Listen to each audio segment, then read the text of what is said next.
merci pour votre présence ce soir. Vous êtes toujours aussi nombreux. Merci pour votre fidélité. Pour ce webinaire ce soir, nous posons la question comment conjuguer quête de sens et rendement. La finance responsable recouvre différentes pratiques qui toutes visent une rentabilité financière associée à un impact, qu'il soit environnemental, social ou sociétal. Elle a connu des évolutions ces dernières années, ces derniers temps, pour faire face notamment aux enjeux émergents, les enjeux de migration, d'inégalité, d'exploitation de ressources naturelles, de climat et plus précisément aujourd'hui de crise sanitaire, de pandémie. La Commission européenne, de son côté, définit les entreprises socialement responsables comme celles qui, je cite, décident de leurs propres initiatives de contribuer à améliorer la société et rendre plus propre l'environnement. Pour décrypter ces sujets et vous guider dans vos choix d'investisseurs responsables, nous sommes heureux ce soir d'accueillir 3 partenaires privilégiés d'Alta Profit qui ont tous développé une expertise forte en finance durable. Alors, pour vous les présenter, je commencerai par Charlotte Bailly, qui est responsable des ventes chez Pictet AM. Bonsoir Charlotte. Bonsoir. Lambert Demange, qui est responsable distribution et relations investisseurs chez DNCA. Bonsoir Lambert.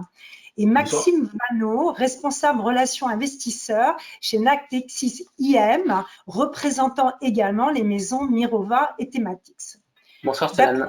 Bonsoir Maxime. D'après une étude réalisée par le Forum de l'investissement responsable en décembre 2020, désormais 62% des Français accordent une place importante aux impacts environnementaux et sociaux et sociétaux dans leurs décisions de placement d'investissement.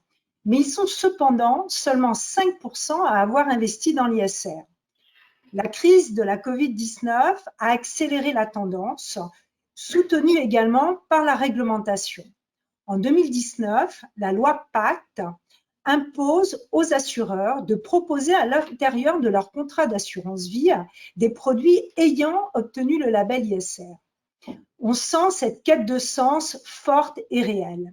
Mais que cherchent réellement les investisseurs dans cette quête de sens? Nous allons tenter de répondre à cette question, mais auparavant, essayons de décrypter ces vocables, fonds éthiques, investissement à impact, best in class.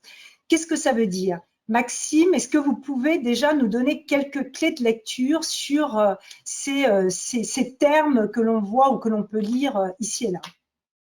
Alors, déjà, effectivement, je crois que la première question qu'on se posait tous, c'était de savoir qu'est-ce que recherchent finalement les investisseurs dans cette quête de sens et quels sont tous les termes qui existent aujourd'hui, qu'on détaillera peut-être un peu plus en détail juste après et qu'on associera peut-être au label. Je voudrais juste démarrer par une chose, c'est que cette quête de sens, elle a effectivement été exacerbée par cette crise sanitaire que nous connaissons depuis quelques mois et je pense qu'elle a trouvé son origine depuis 2008. Depuis 2008, les épargnants consomment la finance de manière différente, veulent redonner du sens et du bon sens à leurs investissements dans un quotidien finalement qui est pollué par l'hyperinformation et la complexité, et ils veulent en réalité une finance plus durable et plus juste. Et c'est une finance qui doit être plus durable et plus juste, d'autant plus aujourd'hui que ces épargnants recherchent de la performance et qu'aujourd'hui, pour avoir de la performance, il faut prendre du risque. On avait l'habitude par le passé d'avoir un support tel que le fonds euro qui était garanti et qui offrait un rendement quasiment certain. Aujourd'hui, pour avoir cette performance, il faut prendre ce risque, il faut comprendre ce risque, encore plus dans des marchés qui sont compliqués, on le voit au quotidien, bien évidemment. Les épargnants aussi, Stéphane, vous le soulignez dans votre introduction, veulent du vert. Ils en veulent dans leur assiette, dans les produits qu'ils consomment au quotidien, et désormais, ils veulent du vert dans leur épargne et dans la finance. Vous le disiez, ils sont à peu près 6 sur 10 aujourd'hui à accorder une place importante des impacts environnementaux et sociaux dans leurs décisions de placement. Et justement, le thème de ce soir, c'est de positionner le savoir-faire de nos 3 maisons, à savoir la gestion thématique responsable, qui constitue, je pense, une réponse à cette quête de sens en offrant de l'investissement durable, de la performance financière et des impacts positifs, puisque la finance de demain sera une finance à impact positif, quel qu'il soit d'ailleurs, environnementaux et sociaux. Et je dirais que cet investissement thématique dont on va parler ce soir et qui peut être décliné sous différentes approches, avec des termes parfois qui peuvent paraître un petit peu barbares, eh bien, va au-delà de cette recherche de performance à tout prix, et je dirais même parfois à n'importe quel prix. Et en fait, l'énorme avantage de cette gestion-là, thématique responsable, eh bien, c'est finalement dans des marchés qui sont complètement imprévisibles. Et on a beau aujourd'hui avoir de très bons stratégistes auprès de toutes nos maisons qui font des très belles vues macro et ont de très bonnes idées, que c'est très compliqué d'anticiper ces marchés qui sont imprévisibles, donc comme je le disais, et par essence, cette gestion thématique responsable, eh bien, elle est construite sur des méga tendances qui s'inscrivent sur un horizon de très long terme et des forces qui sont pour le coup extrêmement prévisibles. Et ces forces, ce sont la démographie, l'innovation technologique, la rareté des ressources, la globalisation, qui nous permettent de construire nos stratégies et qui vont finalement façonner le monde de demain. Et ensuite, effectivement, on va le voir, je pense, dans la seconde question, c'est qu'aujourd'hui, on est persuadé que cette finance thématique responsable doit être plus cœur de portefeuille pour les investisseurs privés que vous êtes et pour les épargnants français que vous êtes. Je pense maintenant que l'enjeu, et ça va être la suite de notre échange, c'est d'avoir des grilles de lecture qui vont nous permettre d'identifier, qui vont vous permettre d'identifier quels sont les acteurs qui s'intègrent dans cette finance et dans cette gestion thématique responsable et de pouvoir, à l'aide de vos conseillers financiers chez Alta Profit, eh bien, de sélectionner les fonds. Ça me paraissait important dans un premier temps peut-être de repositionner un petit peu cette quête de recherche de sens, de comprendre d'où elle est partie, effectivement considérer qu'elle a été survitaminée par cette crise du Covid-19 que l'on connaît maintenant depuis un an, de savoir qu'elle existe, de savoir qu'elle milite pour une finance plus durable, plus juste, créatrice de valeur sur le long terme. Et je crois qu'ensuite, l'autre enjeu, une fois qu'on est convaincu de cette gestion-là, nous le sommes tous les trois et tous les quatre, et Alta Profit avec nous, puisque vous nous intégrez dans les allocations financières, va être de lire correctement ces solutions que nous proposons. Et je crois, Thélan, que c'est le sens notamment de la question 2, en tout cas de la question suivante, où l'idée va être de débroussailler un petit peu quelles sont les différentes approches sur l'ESG, best in class, best in universe, approche thématique, de définir peut-être les labels qui existent, puisqu'on parle beaucoup du label ISR, mais il y a des labels un peu plus spécifiques, Greenfin sur l'environnement, Finansol sur la finance solidaire, etc., etc. Voilà un petit peu voilà, la jeunesse que je voulais poser pour introduire le débat et lancer le débat. Alors justement, comment peut-on s'y retrouver dans tous ces labels? Est-ce que le référentiel ISR, c'est un sésame absolu?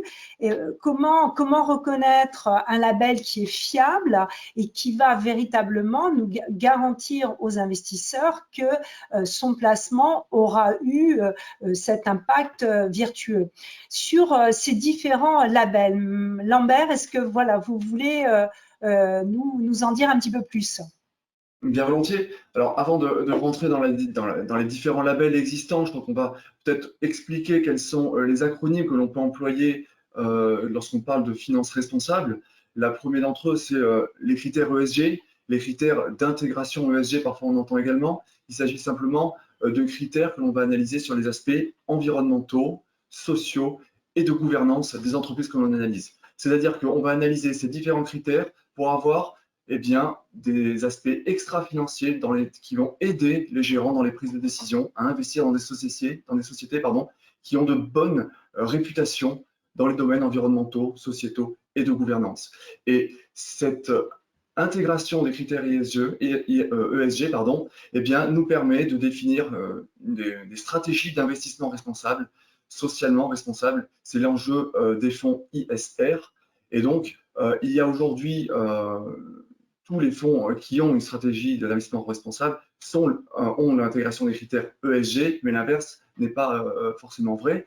Et aujourd'hui, je crois que le régulateur et la volonté des gouvernements d'orienter les épargnants, comme le disait Maxime, vers une finance plus responsable, eh bien, ils ont mis en place différents labels que vous connaissez certainement. Le label France, par exemple, le label ISR, le label Belfin dont a parlé Maxime. Vous avez également le label Greenfin, le label belge Sustainable Towards. Donc, différents labels qui ont différentes grilles de lecture qui sont plus ou moins pures, avec des exclusions sectorielles parfois au sein de ces labels. Ce qui est intéressant, eh bien, c'est finalement la possibilité donnée à l'épargnant d'avoir une garantie que lorsqu'un fonds est labellisé sur une thématique ou non, eh bien, d'avoir un fonds qui soit qui corresponde aux enjeux du développement durable et orienté vers une transition durable souhaitée.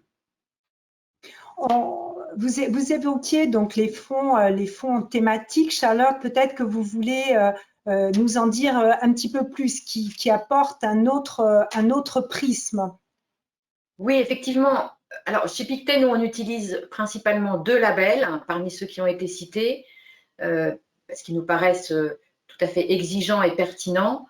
Le label d'État français, qui a été cité par Lambert à l'instant, le label ISR, du gouvernement établi par l'État français, et également le label belge, qu'on appelle Faiblefin ou Towards Sustainability, qui est réputé comme étant l'un des labels les plus exigeants en Europe. Donc, c'est ce choix de ces deux labels que nous avons fait et qui sont disponibles pour un certain nombre de nos fonds.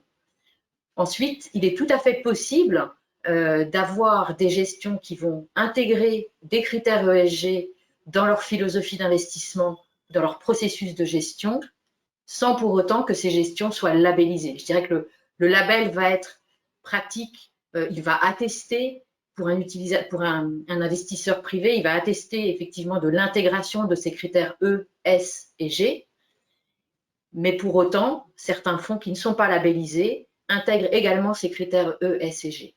Et puis pour rebondir sur votre question, Stéphane, vous évoquiez effectivement tout à l'heure les fonds à impact. Là, c'est une gestion ce sont des fonds, des solutions d'investissement qui vont qualifier et qui vont donner de façon quantitative, qui vont permettre de mesurer les impacts issus des investissements des sociétés dans lesquelles le fonds, l'OPCVM ou l'unité de compte est investi. Et cette notion de quantifier, elle peut se faire à travers des critères comme par exemple chez Pictet, on utilise les 17 objectifs de développement durable des Nations Unies qui ont été développés pour favoriser justement la lutte contre la pauvreté, une meilleure diversité, la lutte contre la faim, bien sûr toute la cause environnementale avec les ressources naturelles.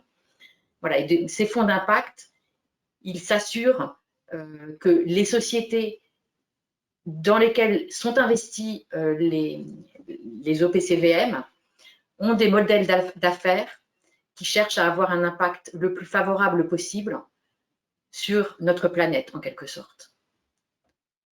Très bien, merci à tous les trois. Si nous en venons maintenant à vos maisons, comment ont-elles appréhendé cette démarche d'investissement responsable? Quelle est leur philosophie? Maxime, je vous donne la parole peut-être pour commencer, et ensuite je laisserai Charlotte et Lambert également s'exprimer donc sur votre maison. Avec plaisir. Donc, concernant les 2 maisons que je représente aujourd'hui avec beaucoup de fierté, Mirova et Thematics Asset Management, qui, vous le verrez, ont des similarités importantes. Mirova, en fait, la genèse même de Mirova est dédiée exclusivement à l'investissement responsable depuis maintenant une dizaine d'années, puisque la société de gestion qui gère 16 milliards d'euros aujourd'hui sous gestion a été créée il y a maintenant 10 ans. Et je rebondis sur ce que disait Charlotte. Concrètement, Mirova propose aux investisseurs des solutions créatrices de valeur sur le long terme qui intègrent ces enjeux de développement durable. C'est ça l'approche d'une finance durable, considérant que le modèle économique que nous connaissons depuis ces dernières années, depuis ces dernières décennies, n'est pas soutenable et qu'il faut faire différemment. Et il y a plein d'exemples que l'on note, comme les déséquilibres de la croissance et de l'endettement, la déconnexion assez régulière que l'on note avec l'économie réelle, l'épuisement des ressources naturelles, le changement climatique. Et depuis l'origine, Mirova propose une gamme pour évoquer quelques labels, qui est 100% ISR, qui l'est par essence même de sa gestion, avec certains fonds qui ont un double label. On évoquera, je crois, après l'un des fonds de chez Mirova qui a ce label Greenfin, qui est beaucoup plus restrictif et spécifique que le label ISR.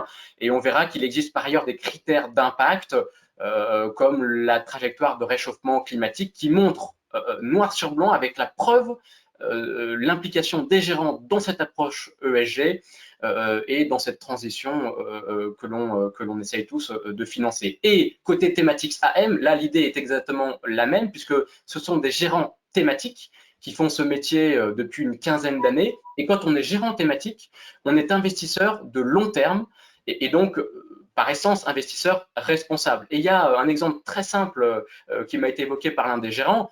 Quand vous êtes investisseur de long terme et que vous engagez dans vos portefeuilles des sociétés pour un horizon de 5 ou 6 ans, vous ne faites pas du trading, vous portez une valeur et vous assistez la valeur dans la création de valeur ajoutée qu'elle peut vous donner pour les clients. Et bien mécaniquement, vous êtes investisseur de long terme et donc vous intégrez à la fois une approche, une analyse financière comme une approche extra-financière. Parce que sur le long terme, vous avez 100% de chance de rencontrer un risque, qu'il soit financier ou extra-financier.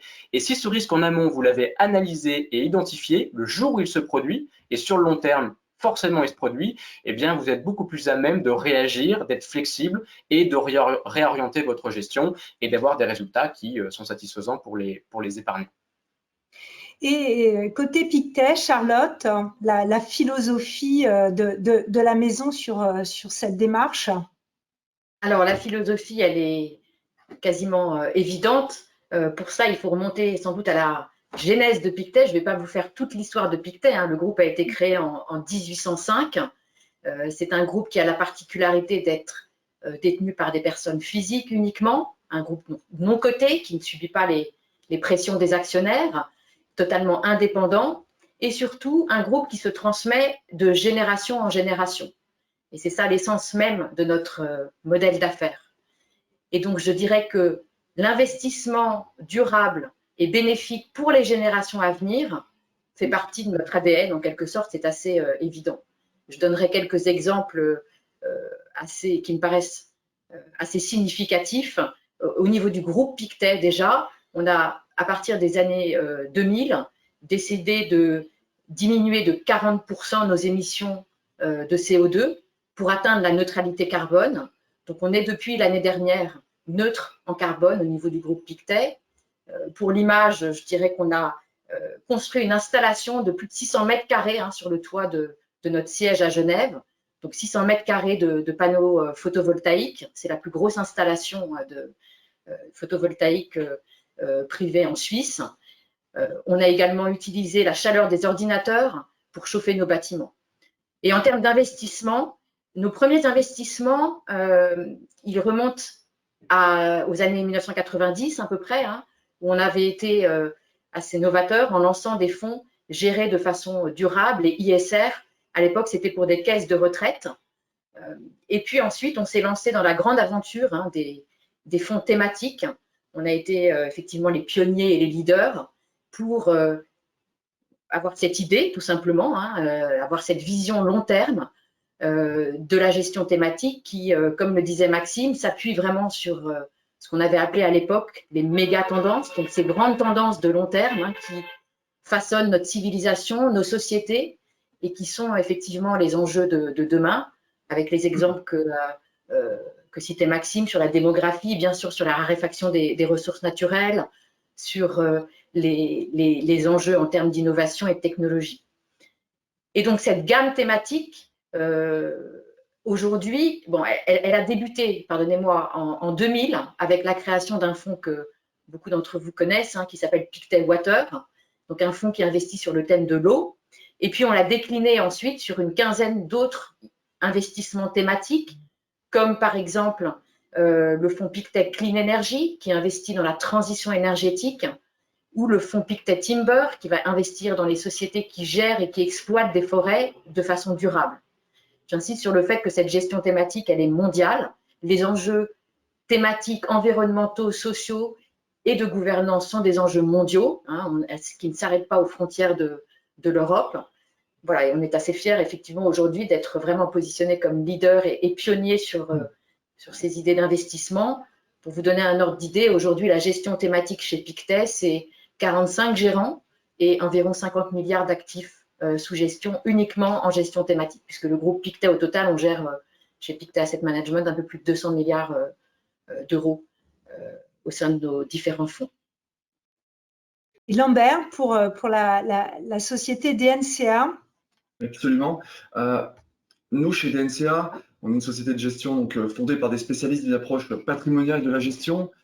Et dans notre ADN, vous proposez des solutions d'investissement, de nouvelles solutions d'investissement. C'est la partie inhérente de DNCA. En fait, vraiment, ça fait partie de notre ADN. Et aujourd'hui, on vous a proposé depuis 3 ans désormais une gamme de fonds responsables, la gamme Beyond.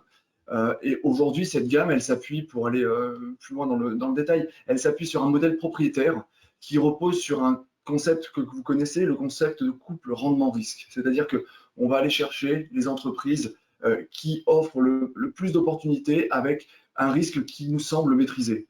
Et cette notion de couple rendement-risque, on l'a déclinée sur la gestion ISR. C'est-à-dire qu'aujourd'hui, on va analyser la notion de risque au travers de la responsabilité d'entreprise, pour identifier les risques réputationnels d'une société, de controverses, de scandales parfois. Et de l'autre côté, on va sélectionner des entreprises qui sont, selon nous, les mieux placées pour aller chercher des opportunités sur les transitions durables que l'on a identifiées, la transition écologique, la transition médicale, la transition démographique. Et donc, on va aller chercher ces entreprises qui sont porteuses et typiquement investir sur des sociétés leaders dans leur secteur, dans le recyclage des déchets avec Tomra par exemple, avec Kingspan qui fait de l'efficacité énergétique. Et donc, c'est cette notion de couple rendement-risque, responsabilité d'un côté, responsabilité d'entreprise et chercher les opportunités de développement que l'on a appliquées au sein de DNCA. Et c'est cette vision que nous avons de la gestion ISR. Et en parallèle, la transparence. On est totalement transparent sur la manière dont on analyse ces sociétés et la manière dont on peut discuter ou pas de ces choix d'investissement. Merci. Et donc, quand on comprend bien donc, les philosophies de vos maisons, leur raison d'être, maintenant, si on vient sur les processus de gestion, comment est-ce qu'on introduit toute la démarche de sélection de valeur qui va être déterminée en fonction de critères extra-financiers? Comment concrètement ça se passe dans les processus de gestion? Alors là, je vais vous demander une réponse peut-être un peu plus courte parce que le temps c'est passionnant, le temps passe vite et je voudrais qu'on puisse aussi ensuite venir sur certains des zooms sur certains de vos fonds. Donc, Maxime, sur le processus de gestion, quelques mots. En quelques mots, bien sûr. Côté Mirova, il est assez atypique sur la place puisque Mirova est composé d'une centaine de personnes et sur ces 100 personnes, vous avez une équipe d'une quinzaine de personnes qui constitue d'ailleurs l'une des équipes les plus importantes de la place, d'analystes extra-financiers qui ont tous des profils d'ingénieurs, qui sont spécialisés sur des thèmes très précis. Ce sont des gens donc qui connaissent énormément de choses sur des thèmes très précis et qui vont constituer le premier filtre à la fois de sélection et de définition des univers d'investissement et ensuite de sélection des valeurs. Et cette sélection se fait donc uniquement sur les critères E, S et G. Et cette équipe constitue donc le premier filtre qui permet ensuite à des gérants plus traditionnels, tels que ceux que l'on peut connaître, des gérants qui ont une approche financière plus fondamentale, d'analyse de la valeur, de sa liquidité, de son business model, de sa robustesse, de leur permettre d'intégrer ces mêmes valeurs dans les portefeuilles. Donc on a vraiment chez Mirova un pare-feu avec un service internalisé et une ressource humaine qui permet d'avoir un élément de différenciation là où d'autres maisons qui ne peuvent pas ou n'ont pas de cette stratégie-là d'internaliser la recherche le font en externe et font appel à des brokers ESG au même titre que peuvent le faire d'autres asset managers. Chez Thematics Asset Management, l'approche, je dirais, est un petit peu plus conventionnelle, là aussi en un mot, puisqu'ils se servent à la fois d'outils propriétaires, mais aussi d'outils délivrés par des analystes externes et vont de ce fait combiner des approches dont on a déjà parlé, inclure les critères ESG dans leur sélection et définition d'univers et sélection de valeurs, exclure des univers d'investissement à controverse tels que les jeux d'argent, le tabac, l'alcool, les boissons sucrées et j'en passe et des meilleurs, combiner à cette inclusion et exclusion de controverses une approche thématique, puisque l'ADN même de Thematics Asset Management est de développer une gamme de fonds thématiques. Et puis, on n'en a pas forcément beaucoup parlé pour l'instant, mais on va y venir et je pense d'ailleurs que c'est le plus important. Aujourd'hui, bon nombre d'asset managers vous évoquent le fait d'être des gérants ESG et ISR. C'est bien de le dire, c'est encore mieux de le montrer. Et on y reviendra, mais il y a également cette notion d'impact qui est finalement la mesurabilité de son processus de gestion et de l'intégration dans le processus de gestion de critères ESG. Et ces critères d'impact peuvent être environnementaux avec la trajectoire de réchauffement climatique des portefeuilles par exemple, sociaux avec la création nette d'emplois, des valeurs qui sont intégrées dans les portefeuilles des gérants, etc., etc. Il y a plein de critères comme ça sur la biodiversité également et sur la cartographie des objectifs de développement durable dont parlait tout à l'heure Charlotte et qui sont cochés par les valeurs qui sont intégrées dans les portefeuilles. Voilà un petit peu en quelques mots, et j'essaye de faire rapide, l'intégration dans le processus de gestion chez Mirova et chez Thematics Asset Management. Lambert, pour la maison des NCA. Oui, absolument. Alors donc, nous, chez les NCA, on va appliquer, comme je vous l'expliquais, un filtre sur notre univers d'investissement. Si on part sur l'univers européen, qui est aujourd'hui d'environ 1000 sociétés, eh bien, on applique le premier filtre de responsabilité dont je vous parlais. Ce que l'on souhaite éviter avec ce filtre, c'est les patates chaudes. Typiquement, on ne veut pas investir dans des sociétés qui ont des risques réputationnels, des risques de scandale. On l'a vu très récemment encore, avec des sociétés comme Bayer Monsanto, des sociétés comme Rio Tinto, des sociétés comme BP.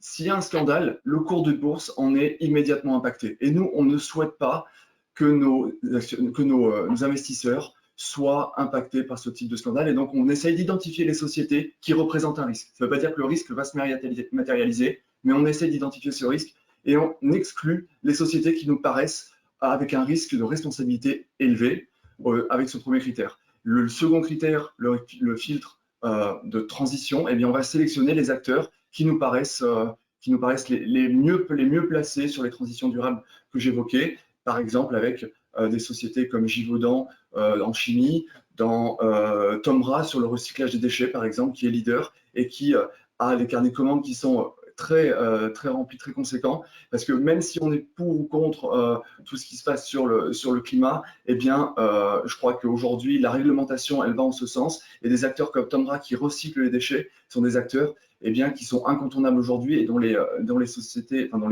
dont les performances boursières sont tirées vers le haut, et on souhaite en bénéficier au sein de nos portefeuilles.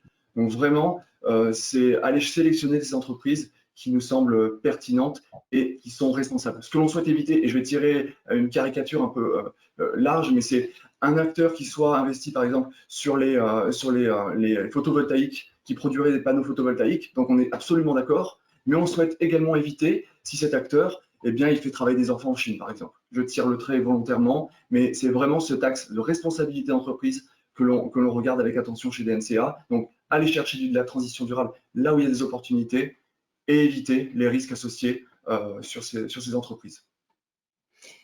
Merci. Donc, à la fois, effectivement, donc des critères avec une lecture très écologique, impact environnemental, mais aussi social, des entreprises qui ont un véritable impact social sur la société. Charlotte, chez Pictet, quels sont aussi vos processus de gestion ? Et j'aimerais également que vous puissiez nous parler de ce que vous avez mis aussi en place, c'est qu'on a mis en place à l'intérieur des contrats Alta Profit avec les mandats de gestion. On va essayer de réunir les deux questions si vous voulez, parce qu'on a encore beaucoup de points à voir. Alors, en termes d'intégration ESG chez Pictet, on a trois piliers. Le premier pilier, c'est effectivement les exclusions. On exclut de nos univers d'investissement les valeurs qui sont liées à la production des armes, notamment des armes antipersonnelles ou des armes controversées.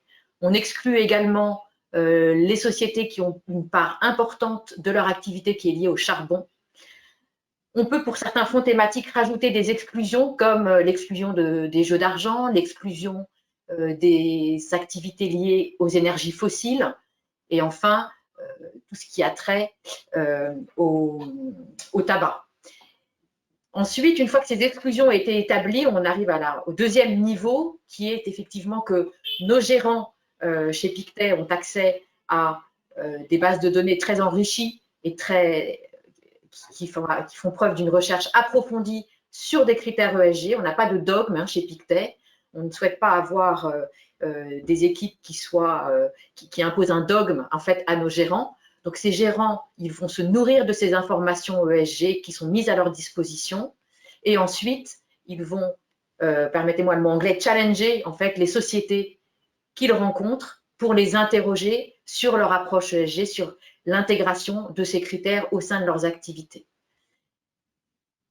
Et ça, c'est le deuxième pilier qui effectivement nous permet de sélectionner les valeurs qui nous paraissent les plus vertueuses et de donner moins de poids en portefeuille ou d'exclure les valeurs qui nous semblent les moins vertueuses en termes de critères d'ESG. Et enfin, il y a un troisième pilier qui n'a pas encore été évoqué et qui me semble primordial, c'est l'actionnariat actif et l'engagement. C'est-à-dire que ce n'est pas tout d'investir dans des sociétés qui présentent les meilleures caractéristiques ESG. Il est effectivement très important d'engager un dialogue avec elles et de les accompagner. Donc l'accompagnement, il se fait bien sûr en termes de représentation lors des assemblées générales. Chez Pictet, nous votons sur l'ensemble des valeurs que nous détenons en portefeuille, à peu près plus de 3500 valeurs. On a participé l'année dernière à plus de 40 000 résolutions, sans pour autant les accepter toutes, mais on s'est prononcé sur 40 000 résolutions pour l'ensemble des valeurs qu'on détient en portefeuille.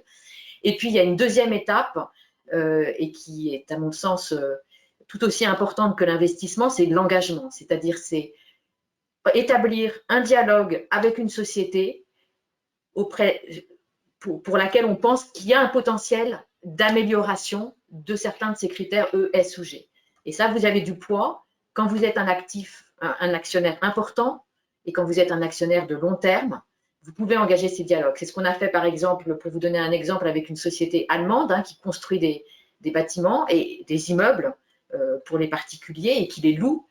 L'engagement qu'on a eu avec eux a fait qu'on est aujourd'hui, ils ont mis en place une politique d'efficience énergétique de leurs bâtiments qui est beaucoup plus importante qu'avant. Et puis, ils ont une politique pour les personnes âgées qui ont plus de 70 ans.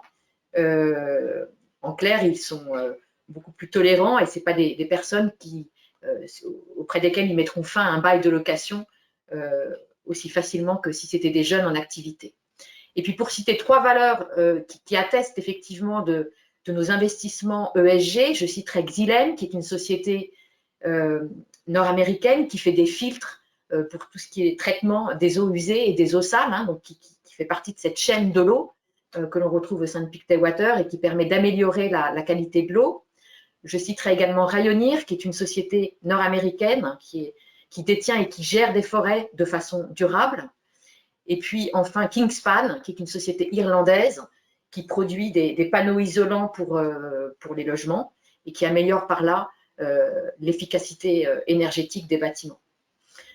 Et donc, cette compétence en gestion, vous la retrouvez effectivement au sein des profils de gestion pilotée qui sont une première pour le marché français, qu'on a mis en place avec Alta Profit l'année dernière, au mois de mars, juste après la dégringolade des marchés. Donc, on vous propose effectivement deux profils.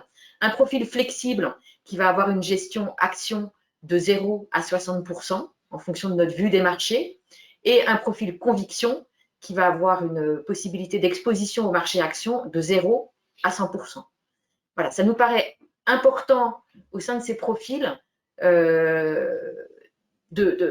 qui est important pour les investisseurs, c'est d'avoir conscience que à travers ces profils, vous avez accès à toute l'expertise de Pictet, bien sûr, sur les fonds thématiques, mais également d'une façon plus générale sur notre expertise en termes de gestion flexible, gestion profilée, enfin cette notion d'être plus ou moins exposé au marché action en fonction de nos vues. Et bien sûr, pour rebondir sur ce qu'on disait, vous trouverez dans ces gestions pilotées de Pictet nos fonds qui intègrent des critères ESG d'une façon plus large. Donc voilà, je pense que c'est vraiment une opportunité unique sur le marché,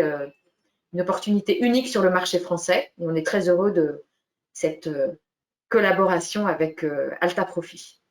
Dès lors qu'effectivement les investisseurs ne souhaitent pas gérer eux-mêmes, mais souhaitent donner un mandat donc à l'assureur qu'il donnera lui-même à la société de gestion. Oui, ça permet de compléter avec le fonds en euros dont on sait qu'effectivement les rendements sont de moins en moins attractifs et c'est important aujourd'hui de revisiter peut-être, d'augmenter son exposition à des UC au sein d'une enveloppe assurance. De mandat de gestion. Effectivement. Donc, nous voyons bien les démarches vertueuses de ces investissements durables au sens le plus large. Maintenant, il y a cette quête de performance, création de valeur à l'intérieur du contrat d'assurance vie, et c'est extrêmement important. Et je voudrais qu'on parle maintenant des performances et je vous propose d'illustrer votre propos justement par des exemples de vos fonds qui associent effectivement investissement durable et performance. On va commencer par Lambert. Parlez-nous donc des performances des fonds DNCA. Oui, je crois que pour rebondir sur ce que disait Maxime en introduction, hein, la recherche de sens aujourd'hui qu'ont les épargnants n'est pas l'unique objectif. Il faut bien évidemment qu'il y ait également de la performance. C'est le cas chez DNCA avec, vous l'avez compris, un modèle propriétaire qui nous permet d'avoir une expertise robuste sur notre analyse ISR. Et donc, si je prends un fonds comme DNCA Invest Beyond Global Leaders, qui est un fonds qui est investi en actions dans les leaders mondiaux de la transition durable, eh bien, vous avez des performances qui sont au rendez-vous depuis création. Le fonds réalise une performance de 11% annualisée. Ça veut dire que chaque année, en moyenne, si vous avez investi depuis la création, eh bien, vous avez gagné 11% de performance sur ce fonds, 2 points supérieurs à son indice de référence. C'est une solide performance. Il est d'ailleurs classé premier de sa catégorie dans sa allocation offensive monde. C'est une catégorie un petit peu spécifique, mais pour vous dire que lorsqu'on investit dans des transitions durables, le numérique, la technologie, la démographie, ces transitions qui sont porteuses, eh bien, si on a une sélection de valeurs qui est pertinente, donc associer ce modèle propriétaire avec la sélection de valeurs qui est le métier des gérants de DNCA, eh bien, on obtient des performances qui sont dans la durée excellentes et robustes. Et on voit combien ça peut être tout à fait compatible, cette finance durable et la quête de performance. Maxime, côté Mirova et Thematics. Alors oui, côté Mirova et Thematics, je voulais mettre en avant, on y est presque, je voulais mettre en avant deux révolutions et donc intégrer 2 fonds dans ces révolutions. Ces révolutions sont la révolution environnementale dont on a largement parlé jusqu'à présent, et la révolution digitale, qui sont finalement 2 révolutions qui ont été, si je puis dire, survitaminées depuis ces derniers mois et qui vont probablement façonner le monde de demain. Sur la révolution environnementale, je voulais parler et mettre en avant auprès de vous ce soir un fonds qui s'appelle Mirova Europe Environmental Equity Fund. Alors, on peut retenir Mirova Europe Environnement, qui est en fait l'un des plus anciens et des plus gros fonds environnement de la place, puisqu'il a été lancé par la gérante en 2007, Suzanne Senlar, alors même qu'à l'époque, peu d'asset managers et d'épargnants ne s'intéressaient encore à cette transition environnementale et énergétique. C'est un fonds qui coche les cases du label, puisqu'il est à la fois labellisé ISR et à la fois labellisé Greenfin. Et son approche est très très simple. Elle cherche à répondre à 3 grands défis, 3 grands enjeux environnementaux que sont la stabilité climatique, la préservation de nos écosystèmes, c'est-à-dire ni plus ni moins que de notre capital naturel, que ce soit les océans ou les terres, et la sécurisation de nos ressources, s'entendant notamment la gestion des eaux et des déchets. Et face à ces 3 grands défis, eh bien, finalement, ce fonds, Mirova Europe Environnement, a vocation de constituer un portefeuille de valeurs qui vont offrir des solutions extrêmement concrètes à ces 3 grands défis. Des solutions qui vont permettre d'engager cette révolution environnementale et énergétique. Et donc, parmi ces solutions, vous retrouvez des thèmes que vous connaissez, vous, épargnants. Ce sont les énergies renouvelables, c'est la mobilité propre, qui est une bataille qui est en train d'être gagnée sur le transport lourd, puis sur le transport léger, via notamment la technologie hydrogène. c'est ce qu'on appelle les économies d'énergie avec les bâtiments verts, avec l'efficacité énergétique industrielle.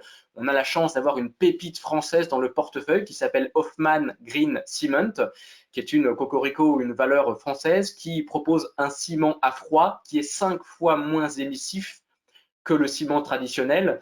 Quand vous savez qu'il y a 99% du parc des bâtiments à rénover dans le monde et que seulement 1% l'a été, vous constatez l'ampleur de la tâche qu'il y a à opérer.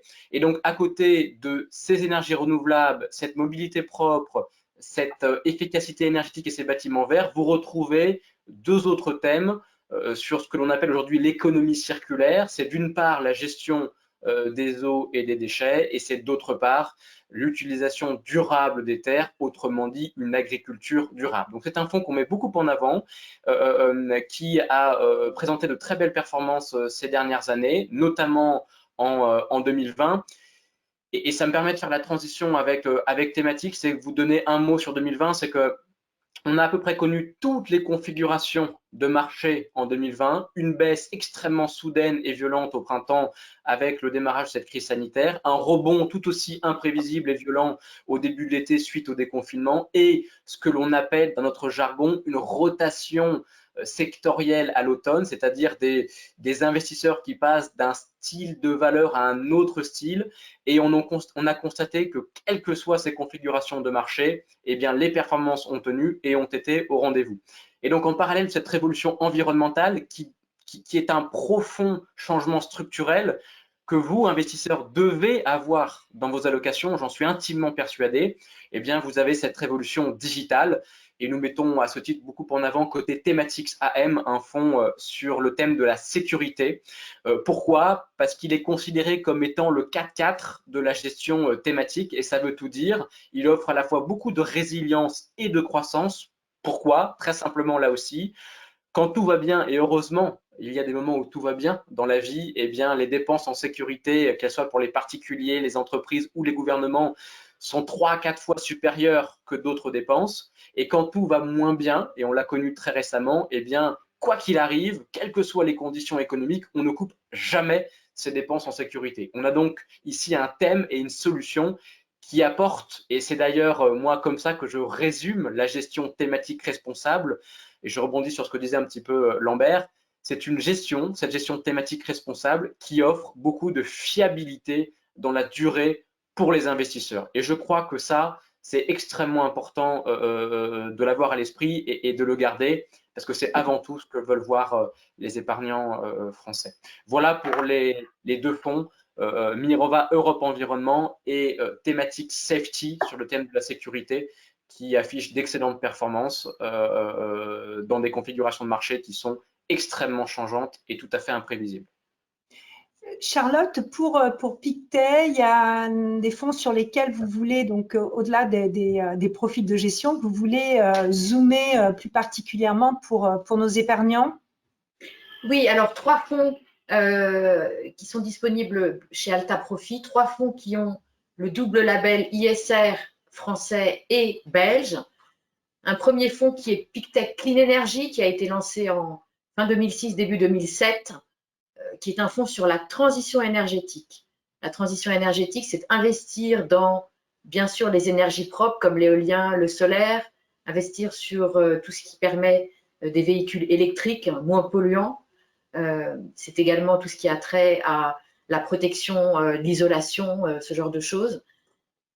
Et c'est vraiment, depuis 2018, on a vraiment eu un point d'inflexion sur cette thématique. On a maintenant une rentabilité avérée du solaire, de l'éolien. Ce n'était pas le cas aux sorties de la grande crise de 2008.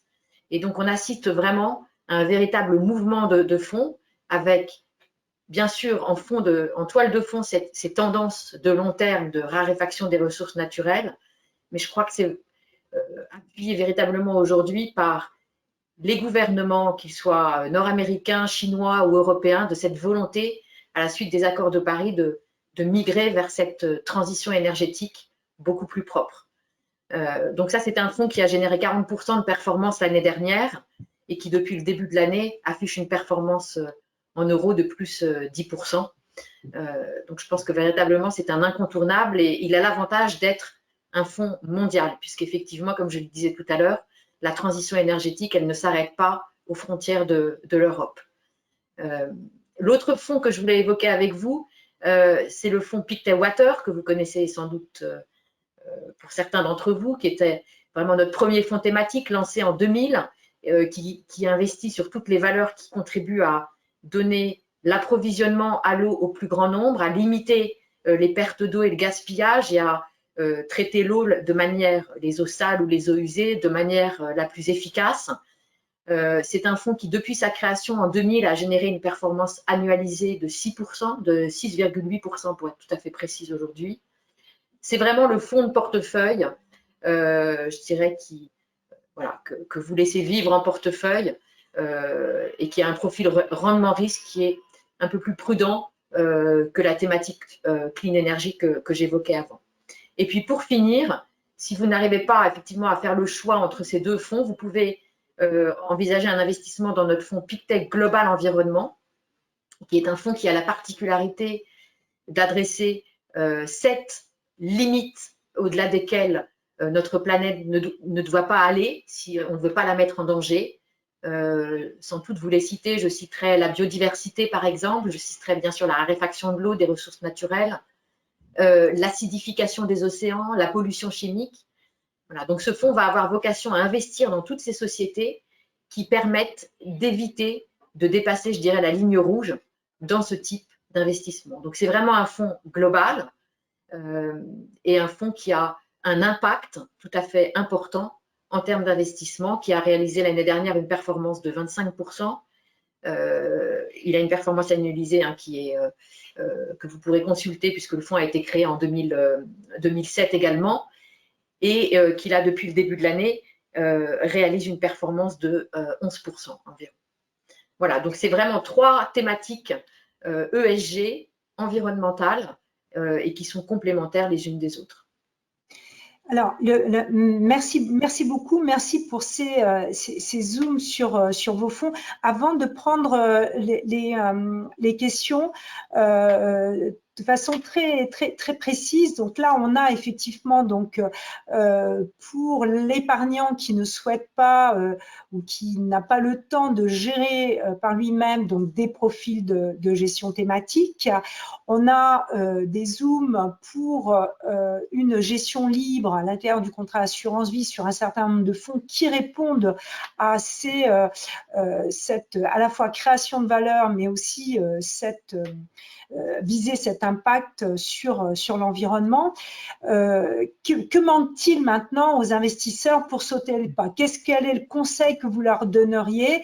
Et ensuite, on va prendre les questions qui sont arrivées au standard. Donc, on commence par Lambert. Ça sera le mot peut-être de conseil de votre maison. Tout à fait. Pour nos épargnants. Peut-être ce qui manque aujourd'hui, et ça me donne l'occasion de vous remercier, de remercier Alta Profit pour l'organisation de cette visioconférence, c'est de la pédagogie. J'espère qu'on a pu apporter quelques réponses déjà dans nos interventions. Chez DNCA, on essaye d'apporter cette pédagogie depuis de nombreuses années. On a notamment publié, alors je vous le montre, mais vous pouvez également le retrouver sur notre site internet, un ouvrage et qui dépoussière un peu tout cet environnement sur l'ISR, puisque c'est les 8 clés pour comprendre l'ISR qu'on a publié. Il n'y a pas de mention de nos fonds, c'est vraiment pour dépoussiérer un peu plus ces aspects. Et le second conseil, je pense que c'est eh bien de sélectionner des acteurs qui ont une expertise dans cette gestion. Et pour ça, eh bien, il faut qu'ils aient, comme je vous le disais, un modèle propriétaire, que ce soit eux-mêmes qui fassent l'analyse, qui soient au contact des sociétés pour qu'il y ait une vraie confiance et un vrai retour de la part de ces entreprises. Et je crois que d'une part, en sélectionnant une société qui a un modèle propriétaire et une transparence totale dans ses investissements, eh bien, vous avez déjà là des clés pour investir dans des sociétés de gestion qui ont des fonds qui répondent à la pertinence de vos investissements. Chez DNCA, le fonds dont je vous ai parlé, le fonds DNCA Invest Beyond Global Leaders, participe à cela, puisque nous sommes capables de fournir l'intégralité. Là aussi, je vous invite à aller sur notre site internet pour regarder les valeurs qu'on a en portefeuille. Il n'y a pas seulement le top 10, mais bien l'intégralité du portefeuille qui est publié et avec les raisons pour lesquelles on a sélectionné ces valeurs, quelle est la contribution qu'on a identifiée et quel est l'impact environnemental, social sur ce portefeuille, que permet ce portefeuille sur l'investissement. Et donc, vous avez en synthèse, eh bien, on est capable de vous fournir des données extra-financières tangibles, comme le nombre de patients soignés, de diagnostics réalisés, de recherche médicale financée. Et tout ça, c'est des sujets qui sont, je pense, novateurs. En plus d'une performance robuste dans la durée, eh bien, vous avez une contribution sociale ou environnementale et vous êtes capable de la mesurer. Et je pense que c'est tout l'enjeu de la finance de demain. Et on essaie d'y participer chez DNCA de cette manière. Maxime, pour vos deux maisons? J'ai essayé là aussi de faire rapide parce qu'on a été très bavard.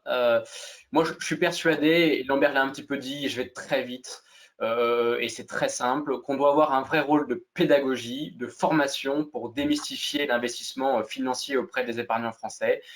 Ça passe par des reportings qui sont clairs, qui sont compréhensibles. C'est dire, nous, en tant que gérants chez Mirova et chez Thematics, clairement ce que nous faisons et évoquer finalement comment la performance a été créée. Et je finis de manière un petit peu atypique peut-être, mais je vais me poser une question à moi-même pour aller encore plus loin et de me dire comment voyons-nous la finance de demain et quelle est cette finance de demain. Et on est persuadé chez Mirova et chez Thematics qu'elle sera avec encore plus d'ISR, qu'elle sera avec plus de performance, qu'elle sera avec plus d'impact. Et l'enjeu que l'on a pour vous, épargnants, c'est mesurer les conséquences des choix d'investissement. Je crois que ça deviendra encore plus primordial que ça ne l'est aujourd'hui. Et en tout cas, on est prêt chez Mirova et chez Thematics pour y répondre. Charlotte, enfin, pour conclure. Eh bien, écoute, pour sauter le pas, je dirais qu'il faudrait, on espère avoir convaincu les investisseurs que performance financière et performance environnementale peuvent se conjuguer et exister ensemble, que les jeunes générations en ont pleinement conscience et participent à ce grand mouvement. Chez Pictet, on a développé une gamme qui vous permet de répondre à ces attentes, toute cette gamme de gestion thématique et environnementale.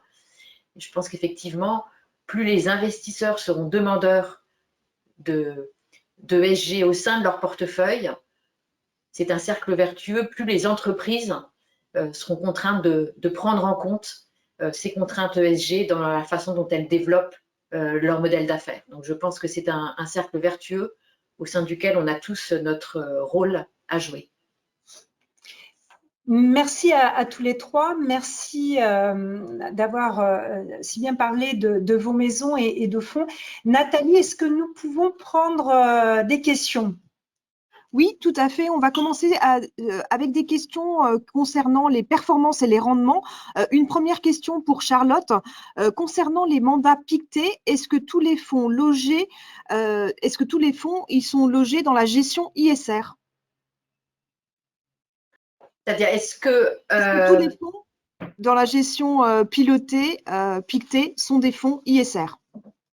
Alors, on intègre l'ISR dans l'ensemble de notre gestion. Ceci dit, comme je le disais tout à l'heure, tous nos fonds ne sont pas systématiquement labellisés ISR.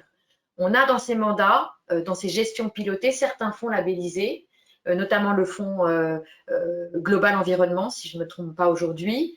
Voilà. Mais il faut garder en mémoire que cette démarche ESG responsable, elle fait partie de la philosophie générale de Pictet. Comme je disais tout à l'heure, elle fait partie de notre ADN, si je puis dire. Merci Charlotte. Une autre question pour vous, Maxime. Quelle est la performance rendement de Mirova Europe sur ces 5 dernières années?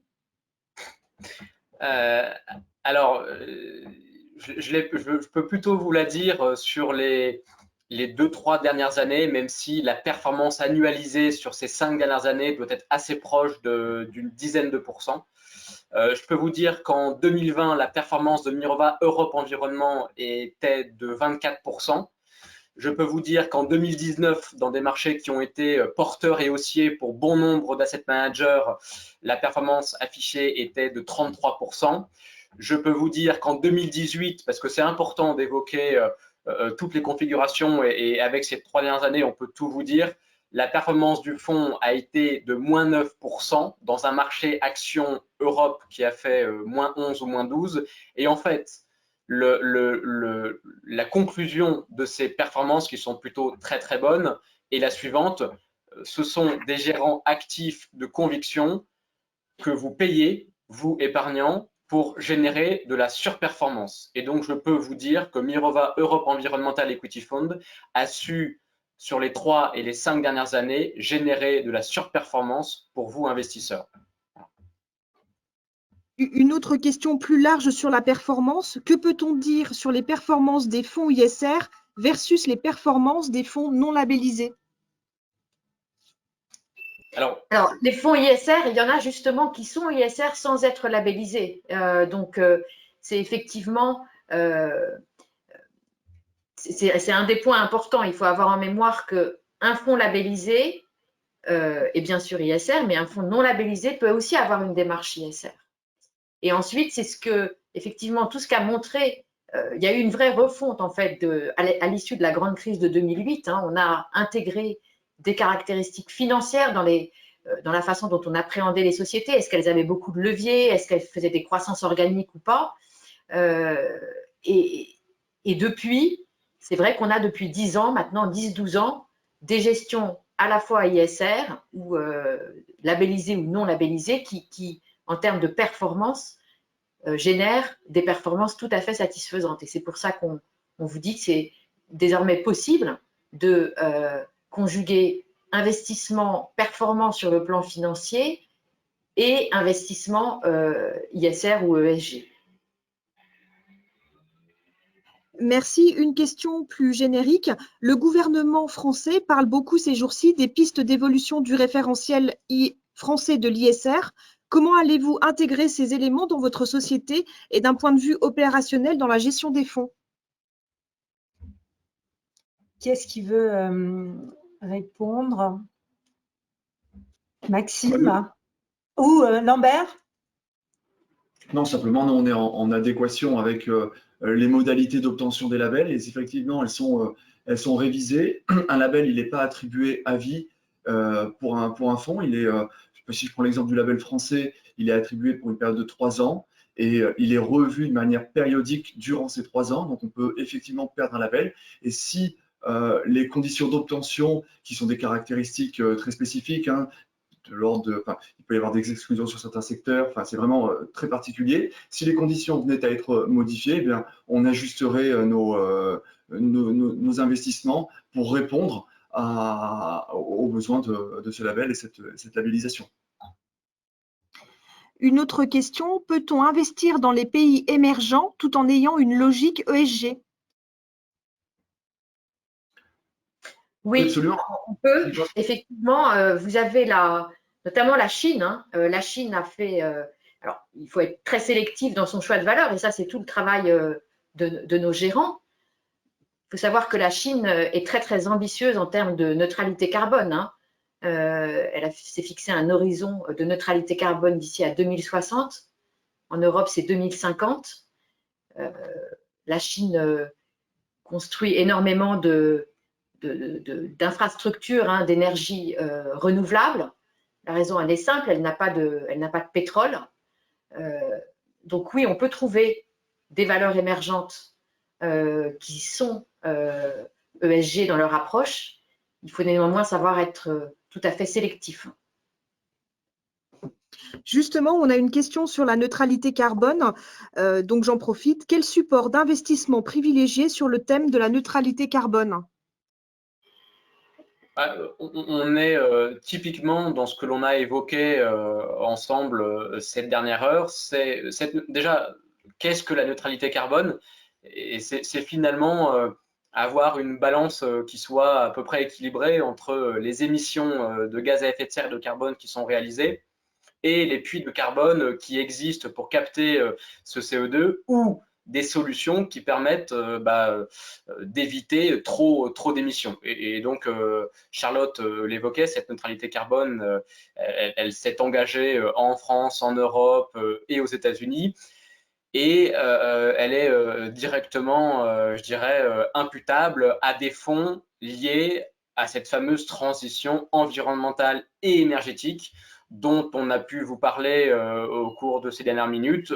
Très concrètement, chez un acteur comme Mirova, en investissant sur un fonds comme Mirova Europe Environmental Equity Fund, vous investissez dans des solutions, dans un panier de valeurs et de solutions qui proposent des produits et ou des services qui ont un impact positif environnemental et qui vont permettre d'aller atteindre cette neutralité carbone qui est visée selon les États, Charlotte le rappelait là aussi, en 2050 ou en 2060. Et encore une fois, dans ces fonds-là, vous pouvez mesurer leur réel impact. Juste en un mot, vous savez qu'en 2015, ont été signés les accords de Paris et ont été définis les objectifs de développement durable pour maintenir une trajectoire de réchauffement climatique à 2 degrés. Les assureurs nous évoquent le fait aujourd'hui qu'un monde à 4 degrés supplémentaires, qui est le monde vers lequel on s'oriente, est un monde qui n'est pas assurable, tellement il engendrera de catastrophes diverses et variées. Et donc, sur les portefeuilles de ces fonds environnementaux, vous pouvez identifier cette trajectoire de réchauffement climatique. Là, encore une fois, l'exemple de Mirova Europe Environnement milite pour cela, puisque la trajectoire n'est pas de 4 degrés, ni de 2 degrés, comme les accords de Paris le prévoient, mais d'1,5 degré. Signe qu'il y a de vraies solutions qui sont apportées pour aller chercher cette neutralité carbone et cette trajectoire plus respectable. Merci Maxime. Une question peut-être pour Lambert. Comment investir dans les entreprises leaders de demain sans s'exposer davantage aux GAFA? Alors justement, c'est intéressant, effectivement. Il y a un aspect valorisation. Aujourd'hui, chez DNCA, et pour reprendre mon exemple de notre fonds DNCA Invest Beyond Global Leaders, nous n'avons pas de GAFA en portefeuille. Je crois qu'aujourd'hui, certes, les performances ont été très bonnes, mais les niveaux de valorisation, c'est-à-dire le prix que l'on paye ces sociétés pour les détenir en portefeuille, nous paraît trop élevé et n'est pas justifié au regard des performances, des perspectives futures. En tout cas, c'est notre vision chez DNCA, et ce qui me permet finalement de vous dire qu'au sein de ce fonds, vous avez un portefeuille qui est diversifié, et la valeur ajoutée d'un gérant, c'est aller sélectionner des entreprises que vous ne connaissez pas et qui apportent pour autant des performances qui sont excellentes. On a, par exemple, si je prends quelques exemples de sociétés, Bioxcel Therapeutics, CSL, enfin différents noms qui, a priori, vous ne connaissez pas, mais c'est ça la valeur ajoutée aussi d'un gérant de conviction, un gérant global qui, lui, rencontre ses dirigeants de société, connaît leur business, connaît leurs fournisseurs, leurs clients, quelles sont leurs perspectives, et donc vous en fait bénéficier au travers d'un fonds comme Global Leaders. Une autre question, les supports d'investissement positionnés sur la sécurité informatique vont-ils prendre de la valeur au vu du développement accéléré du télétravail ces 10 derniers mois? Ça paraît assez évident. Pour reprendre un exemple sur l'un des fonds que j'ai évoqué qui s'appelle Thematic Safety et qui encore une fois est un fonds thématique global, donc qui traite à la fois de la cybersécurité, de la sécurisation des moyens de paiement et qui traite également de la sécurité dans le monde réel, qu'elle soit alimentaire, dans les transports, dans notre vie quotidienne. Oui, il est évident que ça a changé, et pour une simple et bonne raison, c'est que l'architecture de ces réseaux informatiques a changé. Il n'y a encore pas très longtemps, les gérants de chez Thematic Safety échangeaient avec un chef d'entreprise qui disait avant la crise du Covid-19, j'avais une porte d'entrée à sécuriser de mon entreprise sur le plan informatique et j'avais 10 000 personnes dans mon entreprise. Du jour au lendemain, je me suis retrouvé avec 10 000 portes d'entrée à sécuriser parce que j'ai eu 10 000 personnes en télétravail. Et donc, c'est effectivement évident que ces sociétés en lien avec la sécurité informatique ont été survitaminées par cette crise du Covid-19. Et je pense d'ailleurs que les habitudes vont changer et que ce sont des sociétés qui devraient continuer à délivrer de la croissance, puisque, encore une fois, l'objectif d'un gérant thématique responsable, comme on l'a tous évoqué, est d'aller capter une croissance que l'on appelle séculaire, de long terme, en allant chercher de véritables cycles d'innovation et en étant en amont de ces cycles. Typiquement, je crois qu'on est tout au début et tout en amont de ce cycle d'innovation sur la sécurité informatique, notamment directement lié à cette crise sanitaire. Merci. Une autre question. Nous entendons parler des fonds actions labellisés ISR. Qu'en est-il pour les fonds les plus prudents comme les fonds patrimoniaux? C'est également possible. Chez DNCA, typiquement, on a un fonds Alterosa, DNCA Invest Beyond Alterosa, qui est un fonds diversifié monde. Donc diversifié, on peut avoir à la fois des obligations, des actions, pardon, comme on l'a vu, mais aussi des obligations. Donc là, dans ce cas-là, vous prêtez de l'argent à l'entreprise et elle vous rémunère pour ça, un coupon qu'elle vous verse de manière annuelle. Et donc, c'est une stratégie qui est plus prudente. Donc là aussi, le couple rendement-risque est différent. Vous avez un peu moins de risques, mais effectivement un peu moins d'objectifs de performance. En tout cas, chez DNCA, c'est une solution qui nous paraît pertinente si vous souhaitez avoir un fonds qui soit plus prudent et diversifié également. Donc DNCA Invest Alterosa, également présent chez Alta Profit. Merci Lambert. Une dernière question. La hausse du baril du pétrole ces derniers mois nous pousse à accélérer notre transition énergétique. Pensez-vous que cela va accélérer les investissements dans les énergies alternatives? Qui est-ce qui veut répondre? Un mot, Charlotte? Les investisseurs font souvent et estiment souvent qu'il y a une corrélation entre les énergies alternatives et le pétrole. C'est malheureusement pas le cas. On ne fait pas de l'électricité avec du pétrole. De l'électricité verte, elle n'est pas produite avec du pétrole. Néanmoins, il est évident que la hausse du baril peut influencer, enfin le baril ne me semble pas aussi haut qu'il l'était il y a quelques années aujourd'hui, mais la hausse du baril, effectivement, peut rendre d'autant plus attractive l'investissement dans des énergies propres, tout à fait. Je crois qu'au-delà de ça, il y a de toute façon une velléité des gouvernements dans certains pays, par exemple en Belgique, vous ne pouvez plus acheter de voitures qui roulent au diesel. Donc, il y a de toute façon une velléité des gouvernements de se tourner vers des énergies qui soient moins polluantes. Nathalie, c'était notre dernière question. Oui, c'était notre dernière question. Nous reviendrons vers les clients ou prospects qui nous ont posé des questions, d'autres questions ces jours prochains par téléphone ou par email. À toutes vos merci à tous les trois.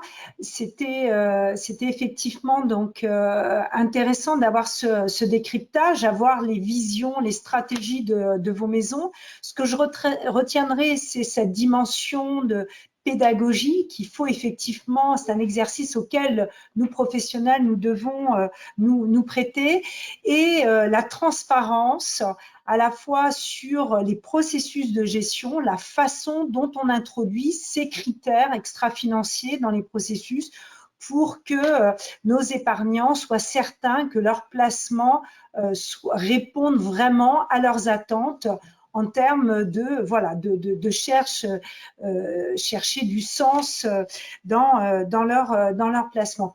Merci beaucoup. L'ensemble des fonds que nous avons présentés ce soir sont dans les contrats présentés sur la plateforme Alta Profit. Il y en a 2 ou 3 qu'on est en train de paramétrer. Ils le seront là demain ou en début de semaine prochaine. C'est aussi le rôle d'Alta Profit de rechercher des pépites et des fonds qui peuvent répondre donc à vos attentes et qui peuvent répondre à des soucis d'innovation tels que nous l'avons partagé ce soir. Merci Charlotte, merci à Pictet, merci Maxime et aux 2 maisons que vous représentez, Mirova et Thématiques, et merci Lambert pour la maison DNCA. Merci aussi de votre fidélité et d'être auprès des équipes d'Alta Profit pour apporter des attentes et des réponses à toutes les questions de nos épargnants. Merci, chers épargnants, chers internautes. Merci de votre fidélité et au plaisir de vous retrouver très, très prochainement. Bonne soirée.